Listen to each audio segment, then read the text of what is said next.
Hey, I'm June. I'm a licensed social worker, and today I'm going to be talking about gender dysphoria.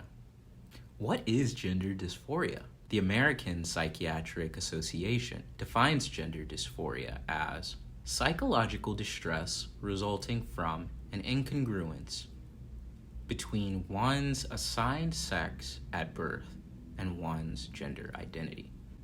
To ensure we're on the same page with terminology, assigned sex refers to the sex assigned to an individual at birth.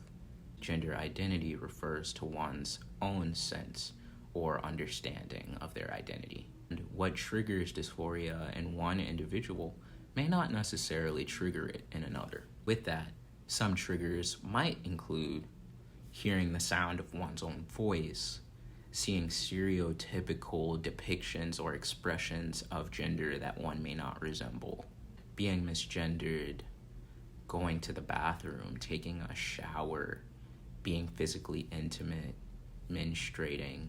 The list really goes on. Another common question we hear is, what's the difference between gender dysphoria and body dysmorphia? Great question.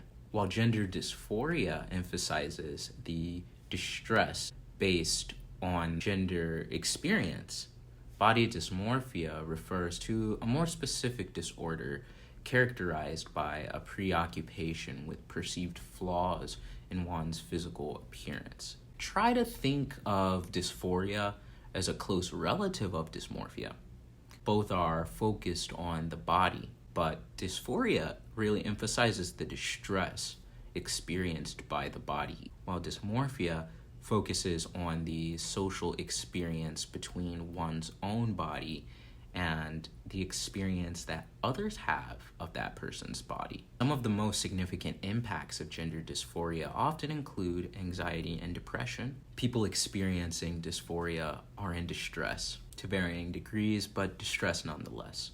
This often leads to a strong desire to avoid distress, which might result in avoiding social situations, isolation, and even substance misuse. Self-esteem issues. Gender dysphoria can lead to struggles with developing a healthy sense of self, a healthy sense of self-esteem and self-worth, as individuals may feel disconnected from their bodies and their identities. Social challenges. Individuals with gender dysphoria may face difficulties in social situations, relationships, and employment due to stigma, discrimination, or a general lack of understanding. Now, let's discuss some of the coping skills to manage those experiences of gender dysphoria. 1. Connect with support systems. Join a support group, or connect with friends, family, or professionals who are both understanding and supportive of one's gender identity. In 2018, researchers at the University of Texas, along with others, really sought to better understand the relationship between chosen name usage as a proxy for youth gender affirmation and mental health. And what they learned was that, surprise, for transgender youth, use of their chosen name in multiple contexts affirms their gender identity and really reduces the mental health risks we know that trans folks disproportionately face. Exploring gender expression, experiment with clothing, pronouns, and just other forms or aspects of gender expression to really find what feels the most authentic and affirming to you. Utilize mental health resources. Seek therapy or counseling to address mental health and to start developing healthier coping mechanisms. Engage in self-care. Practice activities that promote relaxation, such as mindfulness, being present in the moment, and trying not to judge what's happening or coming up in the moment, whether that's what's happening inside of us or outside of us. Meditation or even physical exercise. Advocating for yourself. Look, I know that this is a hard one. There are just so many different things that can make us really uncomfortable And we are confronted with a situation that asks us to either accept the treatment that we're receiving from someone or speak up and risk rejection, disappointment, or sometimes even our physical safety. And so I'm definitely going to encourage you to use your discretion. And as a therapist, I'm always going to encourage you to communicate your needs, communicate your boundaries and your pronouns to others, and to really just seek out inclusive environments that respect and support gender diversity in the first place.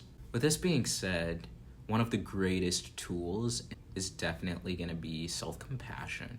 Remember that your experience of gender dysphoria isn't evidence of any personal shortcomings. You haven't done anything wrong. You yourself aren't wrong. You deserve to be happy in your body.